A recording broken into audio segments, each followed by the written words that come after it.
नमस्कार मित्रांनो, या व्हिडिओमध्ये आपण ई पाठशाला ॲप्लिकेशनची माहिती घेऊया. ई पाठशाला प्रोग्राम जॉईंट इनिशिएटिव्ह आहे ministry of human resource development, government of India आणि NCERT यांचं. तर हे ॲप्लिकेशन आपल्याला 1ली ते 12वीची पाठ्यपुस्तकं ॲप्लिकेशनमध्ये अवेलेबल करून देतं. तर आपण प्रथम बघूया हे ॲप्लिकेशन डाउनलोड कसं करायचं. आपल्या मोबाईलमध्ये प्ले स्टोअरमध्ये सर्च टॅबमध्ये ई पाठशाला असं टाईप करायचं. सर्चमध्ये तुम्हाला ते दाखवेल सजेशन, त्यावरती क्लिक करायचं. तर हे NCERT पेज 3 कडून अवेलेबल ॲप्लिकेशन आहे. इन्स्टॉल बटनावरती क्लिक करायचं. ॲक्सेप्ट. तर हे ॲप्लिकेशन इन्स्टॉल होईल. तर याच्यामुळे आपला अभ्यास खूप सोपा होणार आहे, कारण आपली पुस्तकं आपल्याला कुठेही आता घेऊन जाण्याची गरज नाही आहे. आपल्या प्रवासादरम्यान वगैरे सुद्धा आपण आपल्या मोबाईलमध्येच अभ्यास करू शकतो. आणि ऑफलाईन रीडिंग पण अवेलेबल आहे. म्हणजे एकदा का तुम्ही पुस्तकं सेव्ह करून ठेवली तर तुम्ही डेटा तुमचा अवेलेबल नसेल तेव्हाही तुम्ही ते वाचू शकता. तर झालेलं आहे माझं ॲप्लिकेशन डाउनलोड. आता मी ओपन करते.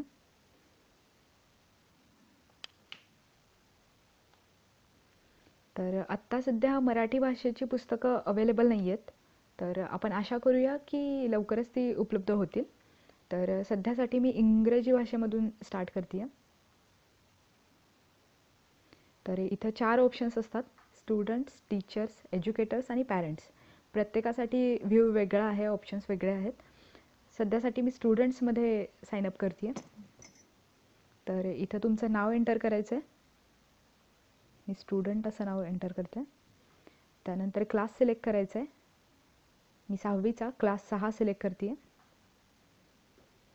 त्यानंतर इथं तुमचं शाळेचं नाव सिलेक्ट करायचं आहे, स्कूल नेम. तर मी सध्यासाठी स्टडी असं नाव देते. आणि एकदा का माहिती एंटर करून झाली तर खाली जे लाल बटन दिलं आहे त्यावरती ही माहिती सबमिट करायची आहे.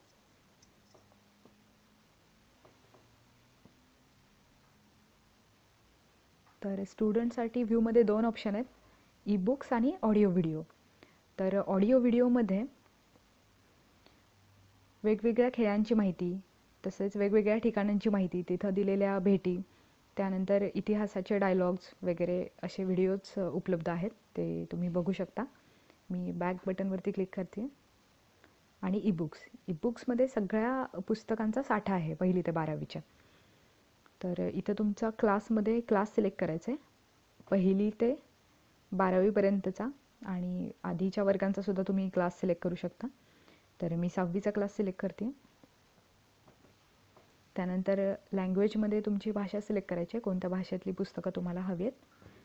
तर आता मी इंग्लिश भाषेचा सिलेक्ट करते. त्यानंतर सब्जेक्टमध्ये त्या इयत्तेचा कोणता सब्जेक्ट तुम्हाला हवा आहे. तर इथं मॅथमॅटिक्स, गणित, सायन्स, विज्ञान, सोशल सायन्स, त्यानंतर इंग्लिश असे 4 सब्जेक्ट आहेत. तर सोशल सायन्समध्येच तुमचे इतिहास, भूगोल असतात. तर मी भूगोलाचं पुस्तक सिलेक्ट करते, द अर्थ अवर हॅबिटॅट.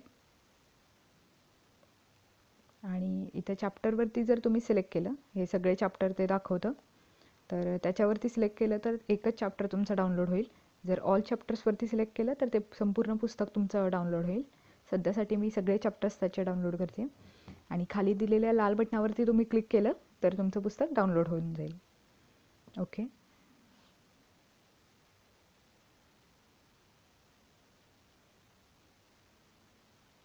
आता हे एकापाठोपाठ एक कसं चॅप्टर डाउनलोड करेल. आणि लहान मुलांसाठी तर खूपच उपयोगाचं आहे हे पुस्तक. आजकाल लहान मुलांना मोबाईलची खूप आवड असते. तर गेम खेळण्याव्यतिरिक्त ते अभ्यास पण करू शकतात जर हे ॲप्लिकेशन अवेलेबल असेल तर.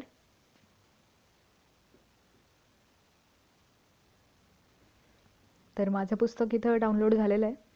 ई लायब्ररीच्या खाली जो फोल्डरचा आयकॉन दिसतोय त्यावरती क्लिक करायचं आहे.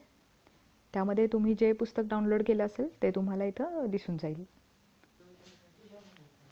तर या पुस्तकावरती मी आता क्लिक करते. आणि इथं पहिला चॅप्टर आहे the earth in the solar system, त्यावरती क्लिक करते. अशा प्रकारे तो ओपन होतो. त्यानंतर तुम्ही फक्त उजवीकडून डावीकडे स्लाईड करू शकता, ज्यामध्ये की तुम्ही आपल्या पुस्तकाचं पान उलटता तशी पानं उलटत राहतील आणि तुम्ही तो चॅप्टर पूर्ण वाचू शकता. आणि हेच तुम्ही जर इथला वरती जो स्क्रोल दिसतोय तो जर उजवीकडे नेला तर याची PDF होईल, म्हणजे एक डॉक्युमेंट होईल जे की तुम्ही असं डाऊन स्क्रोल करून वाचू शकता. तर मला हाच व्ह्यू चांगला वाटतो, पुस्तक वाचल्याचा फील येऊन जातो आहे ना. आणि अजून यामध्ये तुम्ही नाईट व्ह्यू पण करू शकता. रात्री वाचताना पूर्ण बॅकग्राऊंड काळी होऊन जाईल आणि रात्री पण वाचणं सोपं होऊन जाईल. तर अशा प्रकारे तुम्ही पुस्तकं तुमची वाचू शकता. ही माहिती जर तुम्हाला आवडली असेल ई पाठशालाबद्दल तर ही लाईक करा, शेअर करा, सबस्क्राईब करा. आणि तुमच्या काही सजेशन वगैरे असतील तर तुम्ही त्या कमेंट्समध्ये टाकू शकता. तुम्हाला अजून कोणती माहिती हवी असेल तर तीही तुम्ही कमेंट्समध्ये लिहू शकता. मग आम्ही तसे व्हिडिओज अजून आणत राहू. धन्यवाद.